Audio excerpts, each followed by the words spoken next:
Welcome, foolish mortals, to another episode of the HItchHiking Host Show. I am your host, your ghost host, Wes Troop, and I am back this week with another episode. Well, a lot went down this week over at Walt Disney World, a whole lot of theme park news. So let's get to the trending topic, shall we?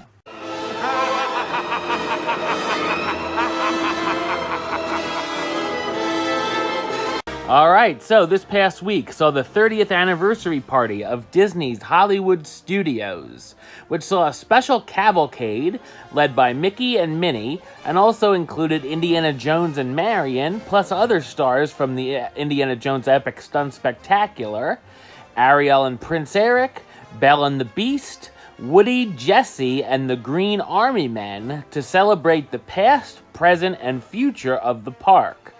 Special event merchandise, announcements, and of course the premiere of the park's new nighttime projection show, The Wonderful World of Animation, capped off the day. The new show features favorites starting all the way from Mickey Mouse, Aladdin, Frozen, Coco, Lilo and Stitch, The Incredibles, Zootopia, Cars, Sleeping Beauty, The Little Mermaid, Beauty and the Beast, Moana, The Emperor's New Groove, Wreck-It Ralph, and even Toy Story 4. The presentation covers a lot of the same themes as Happily Ever After, but on a much smaller scale, from adventure to friendship, love, family, and of course, a section dedicated to the villains. So, this 30th anniversary was a nice little shindig that they threw over at Hollywood Studios. I know I saw a lot of people were a little disappointed with the parade. It was cool that they had the little stunt section there with the Indiana Jones stunt show portion. But it was mostly just people driving on cars and stuff like that. And it was quick, and it was like, oh, okay, well, that was that. And of course, they had, special cupcakes. They had lightsaber churros, a Phantasmic cupcake, I believe it was, stuff like that. Now, the big deal of the whole night was the premiere of the Wonderful World of Animation projection show. I saw the last projection show they had, the Disney movie Magic, last time I was there, last fall, and I thought that was fine, right before the Star Wars fireworks. So this one is going to premiere before Star Wars: A Galactic Spectacular, and it's fine. It looks cool. I would definitely, if I'm there for the Star Wars, I'd get there, a little early to see this. It's basically a pre-show for the fireworks. I thought it was fine. I thought it was cool that they threw some different stuff in there. They throw Shiny from Moana in there. That was pretty cool, and that starts the villains. The Emperor's New Groove was interesting that they threw that in there. There's some Hercules, along with the usual suspects there, like Little Mermaid and Beauty and the Beast and such. Definitely, like I said, it's a much smaller show than Happily Ever After, which is my favorite fireworks show of all time that I've seen in person. But this one is a nice little pre-show, I think. I know some people are getting sick of the projection shows, they said, but it's not the main thing. It's leading up to the big Star Wars fireworks, of course. So that is the Wonderful World of Animation. You can check that out nightly over at Disney's Hollywood Studios. And definitely cool to celebrate the 30th anniversary with that park. Now, speaking of Disney's Hollywood Studios and a couple other parks, and we're going to talk about because beginning this fall, 3 of the parks will be offering the Extra Magic Hours benefit to resort guests to help guests experience the resort after Star Wars Galaxy's Edge opens at Disney's Hollywood Studios on August 29th. This new benefit will begin on September 1st and will be available not only to Disney's Hollywood Studios, but also Disney's Animal Kingdom and the Magic Kingdom. Over at Disney's Hollywood Studios, daily from September 1st to November 2nd, the park will have extra magic hours where from 6 a.m. to 9 a.m. and will include Star Wars Galaxy's Edge, plus Toy Story Land attractions and select other attractions. Star Wars Galaxy's Edge and its experiences, though, will be subject to capacity. And man, this is crazy.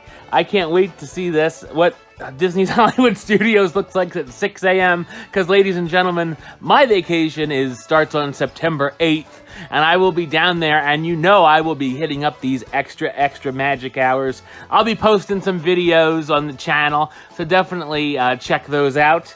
But not only will it be affecting Disney's Hollywood Studios, but Disney's Animal Kingdom extra magic hours will happen daily August 29th to November 2nd from 7 to 8 a.m.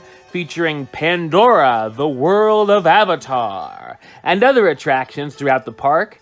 It's going to be the same as the usual morning extra magic offerings that they have right now, except it's going to be every morning.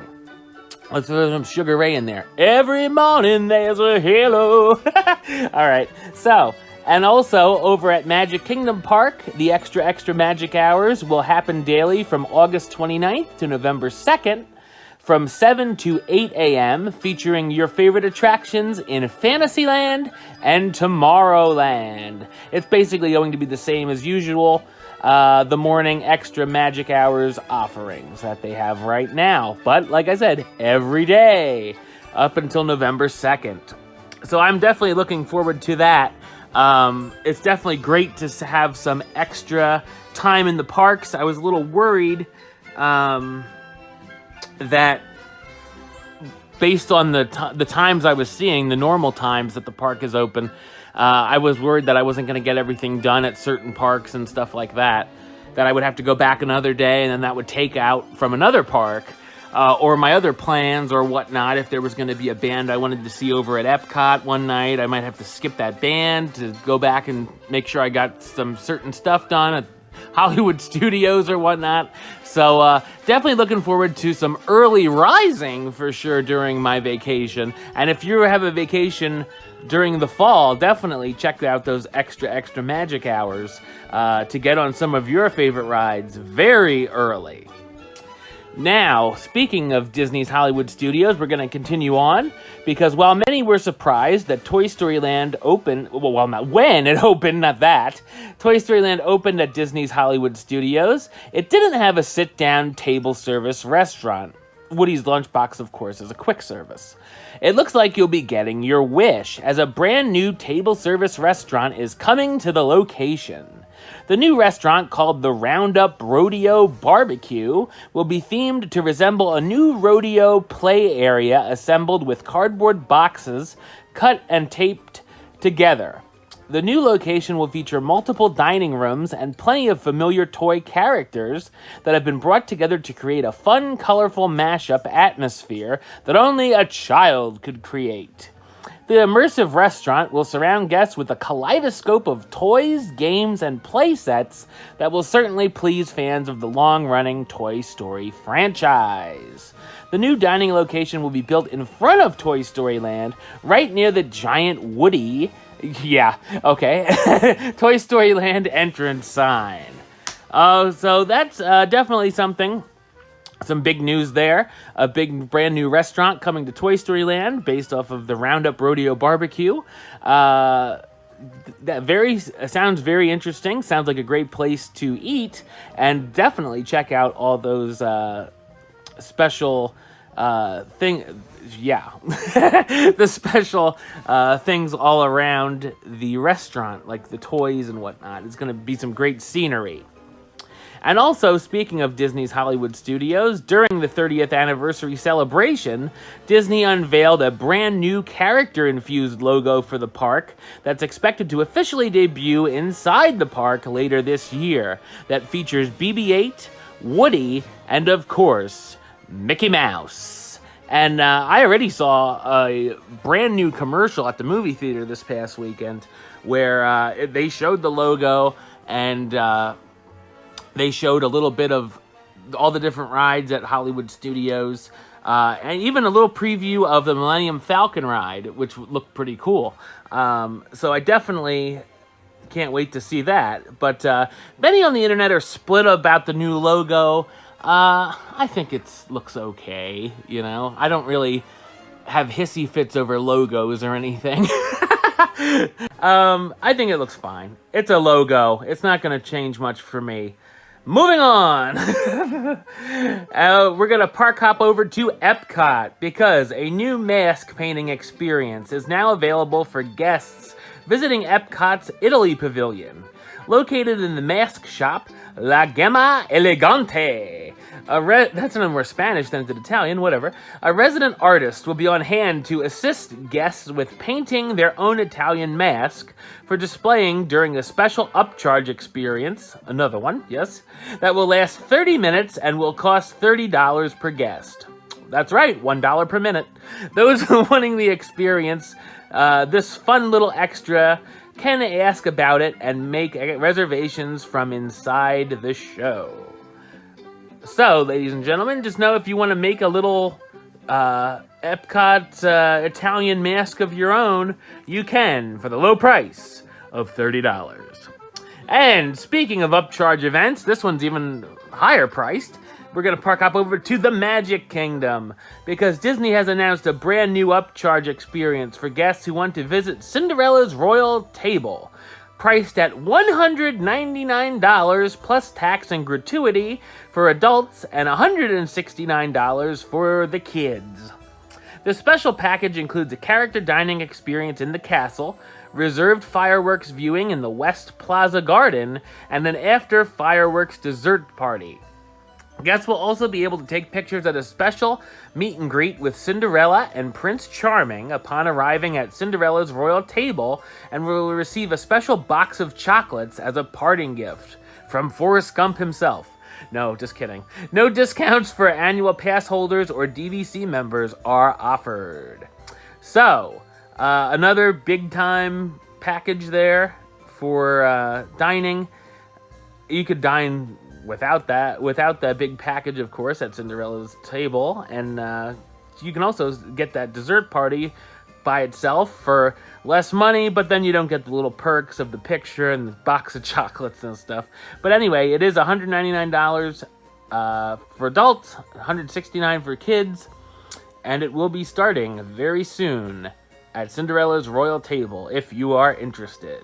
All right, well, that's the show. I'll be back next week where we'll see what went down in the Disney parks.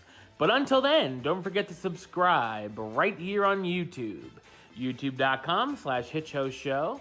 Like the show on Facebook, Facebook.com/HitchHostShow. Follow on the Twitter @HitchHostShow. And if you want to listen to the show, or you are listening to the show, do so over on Podbean, HitchHostShow.podbean.com. Or you can search under West Troop or the HItchHiking Host Show on Stitcher or iTunes. Until next time, don't forget to hurry back for the next episode. See ya.